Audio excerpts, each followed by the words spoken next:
ප්‍රශ්න අංක 101 ඉඳලා 102 දක්වා අපි සාකච්ඡා කරමු. ඔන්න අපිට සිද්ධියක් දීලා දෙනවා. වත්කම් හිමිකම් වගකීම් වල අගයන් පිළිවෙලින් ලක්ෂ 5, ලක්ෂ 3, ලක්ෂ 2 වේ. පසු ව්‍යාපාරය විසින් රුපියල් 50000ක බාණ්ඩ තොගයක් 75000කට විකුණන ලද. හරි අපි ගෙනුම් කරන සමීකරණ ඉස්සරහම ලියාගමු. වත්කම් සමානයි හිමිකම් ධන වගකීම්. වත්කම් තිබලා තියෙන ලක්ෂ 5ක්. හිමිකම් තිබලා තියෙන ලක්ෂ 3ක්. වගකීම් තිබලා තියෙනවා ලක්ෂ 2ක්. බලමු ගනුදෙනුව. ව්‍යාපාරයේ විසින් 50000ක බාණ්ඩ තොගයක් 75කට විකුණනවා. 50000ක බාණ්ඩ තොගයක් වික්කහම 50000ක බාණ්ඩ වත්කම් වලින් අඩු වෙලා යනවා. තොග 50000ක් අඩු වෙනවා. 75000කට විකුණනවා කියලා කියන්නේ.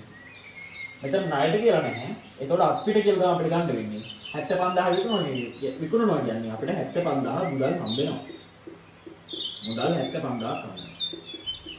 50000ක තොගය 75000 විකුණනවා කියන්නේ රුපියල් 25000ක ලාභය.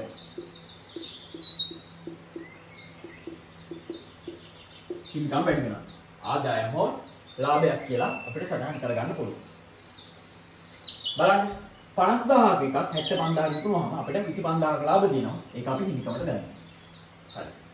ඔය තරයි ගන්න දෙන්න. අපි මේක තුනනේ කරමු. වගකීම් වෙනවා රුපියල් ලක්ෂ 2ක්.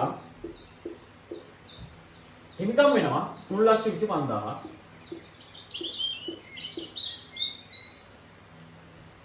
වත්කම් ලක්ෂ 5ට 50000 අඩු වෙලා 75000 එකතු වෙලා. එතකොට එන්න ඕනේ 525000. 525000. හරි. අපි බලමු ප්‍රශ්නේ.